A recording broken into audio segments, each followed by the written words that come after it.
Before I begin, I want you to imagine that you're sitting around a table with your friends in the library. You are studying for a big exam coming up in 2 days from now in one of your classes. Everyone is laughing and joking, but all of a sudden one of your friends blurts out a rape joke about a student getting raped on campus. How does that make you feel? I want you to think about that question for a minute and really think about how that makes you feel. Are you shocked? Are you disappointed in your friend?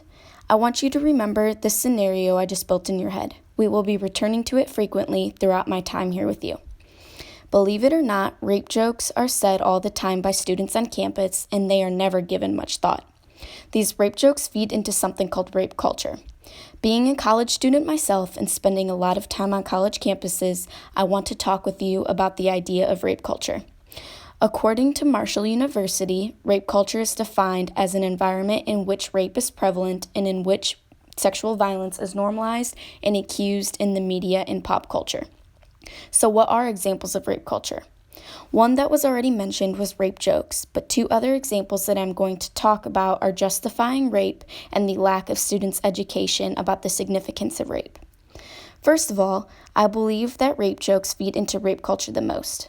One poll conducted a survey on college students between the ages of 18 and 24.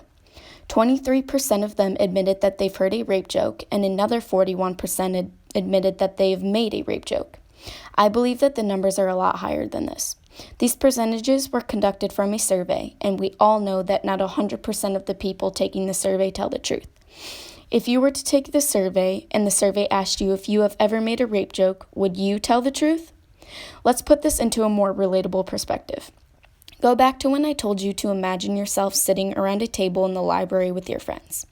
If someone taking a survey came up to you and asked you if you've ever heard or have said a rape joke, would you tell the truth? I think this is something we all need to consider and take the time to think about.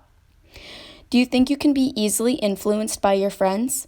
I know I can be and have been before. It happens and is something normal that everyone falls into at least once in their life. My point is, rape culture can feed off of being easily influenced by your friends.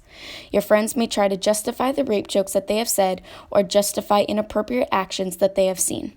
Our friends may be trying to convince us that what was said or done was not wrong.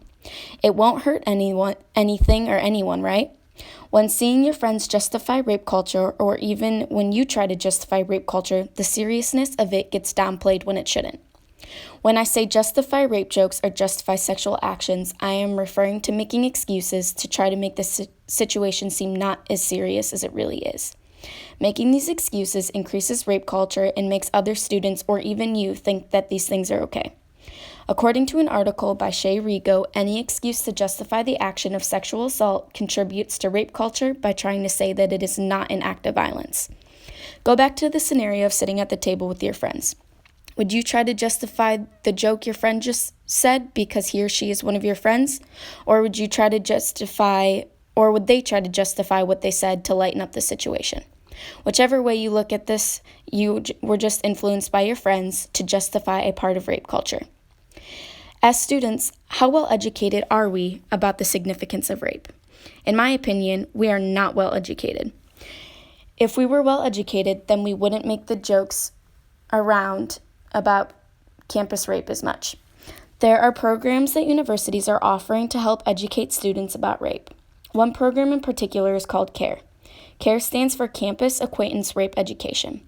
After taking this class, one student reported, "I believe that this class has most importantly affected me by opening my eyes to the issues surrounding rape and the rape issue itself.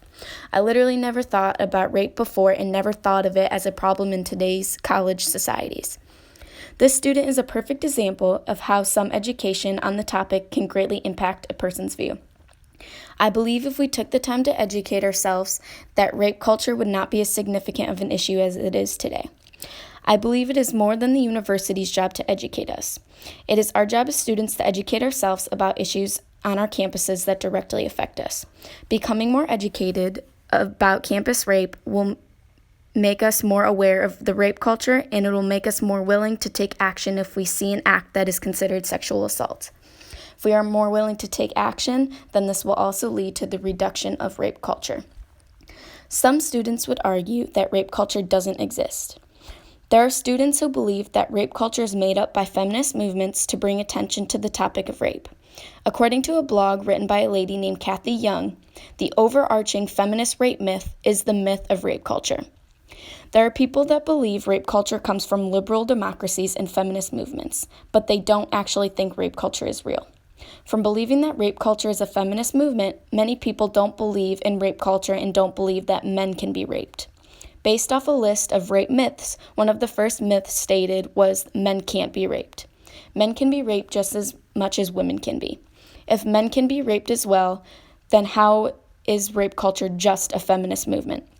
Some people see rape culture as a political agenda and as a way to gain liberal support rather than it actually being a dark part of society that truly exists. As students on college campuses, all of this information concerns us, and we should really care about what's going on around our campuses. No matter which college campus we are on, that campus is considered our home for at least the next 4 years. Don't you want to know what's going on around your home? There is no real solution to solving campus rape, but there is a solution to rape culture. Next time you are sitting around the table with your friends joking around, if someone says a rape joke, call them out.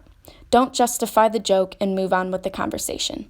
If you are saying something and considering saying a rape joke, stop yourself and really consider the significance of saying that joke. By stopping yourself, you are helping to reduce rape culture. After all, you may be saying it to your group of friends, but you never know who's listening around you. Maybe a rape victim just heard you say that joke and you triggered flashbacks for them of their horrible experience. After hearing my speech today, I want to thank you all for your time, and I want us all to take a pledge together. Let's all pledge that after we are done here, we're all going to go home, and just for 10 minutes, let's do some research about rape culture. Let's pledge to start educating ourselves on rape culture so we as students can really start understanding the significance of rape culture and campus rape. Thank you again for your time.